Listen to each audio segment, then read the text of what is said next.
Thank you for joining us on this Easter Wednesday as we continue our study through the final week of Jesus' life, building up to the crucifixion, but ultimately the resurrection coming on Sunday. But it is always good to stop and remember that incredible act of the resurrection, but especially as we lead up to this Easter week, it has been good to study through the final week of Jesus together. As we look at the Wednesday right before the death of Jesus, I want to begin at the end of that day. At the end of Wednesday, we find in Matthew chapter 26, verses 14 through 16, Matthew records this. Then one of the 12, the one called Judas Iscariot, went to the chief priests and asked, "What are you willing to give me if I deliver him over to you?" So they counted out for him 30 pieces of silver. From then on, Judas watched for an opportunity to hand him over. So in the final week of Jesus' life, we see that he has come into Jerusalem, a place where he knows that he will die, yet he has come there willingly. It's not run away.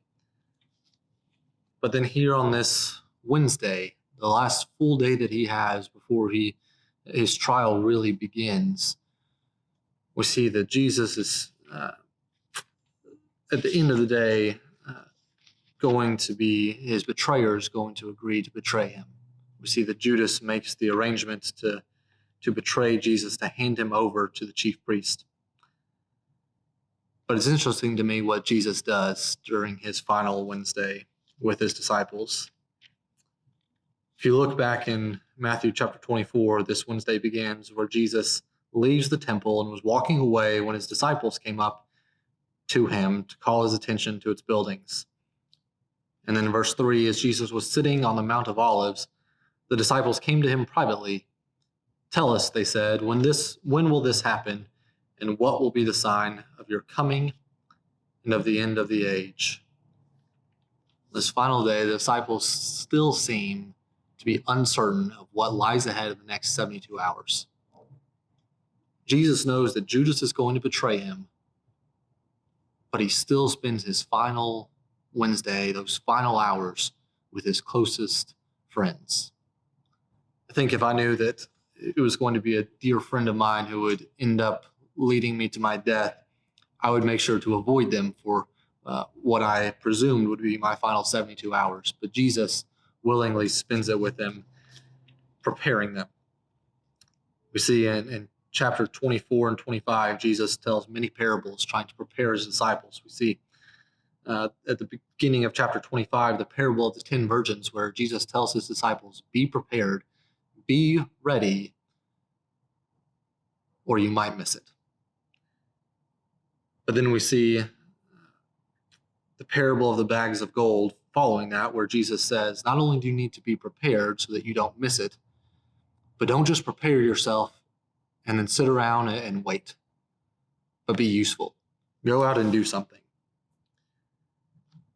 I think that what we see in these two parables is Jesus telling this to his disciples. He's telling them, be prepared, but also be useful. But he's also, maybe to an extent, reminding himself, I'm preparing myself for what's about to happen. Jesus is preparing himself for the 48, 72 hours that lie ahead of him.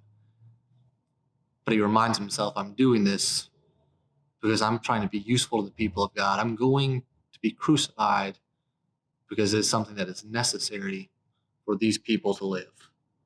And finally, I want to close out with the first two verses of Matthew 26, where Matthew records, when Jesus had finished saying all these things, he said to his disciples, "As you know, the Passover is 2 days away, and the Son of Man will be handed over to be crucified." On this final Wednesday of Jesus' life, he knows that it's roughly 24 hours from him saying these words, he's going to be betrayed by Judas. He's going to be handed over. He's going to be put through numerous trials. He's going to be crucified. He's going to be spat upon. He's going to be treated horribly. He's going to be denied by his friends. But he spends that Wednesday with those friends anyways, preparing them for what is to come. I hope as we see Easter approaching us, we can also prepare for what is to come. I want to end with Psalm 55, a psalm that I think fits this final Wednesday very, very well. I'm just going to read a few verses from it, beginning in verse 12. If an enemy were insulting me, I could endure it. If a foe were rising against me, I could hide. But it is you, a man like myself, my companion, my close friend, with whom I once enjoyed sweet fellowship at the house of God as we walked about among the worshipers. Jesus knows that it's a friend that's going to betray him. And that makes it all the more difficult. But instead of running, instead of avoiding the inevitable, Jesus challenges his friends to prepare for what's coming. He embraces them, he encourages them, and he loves them.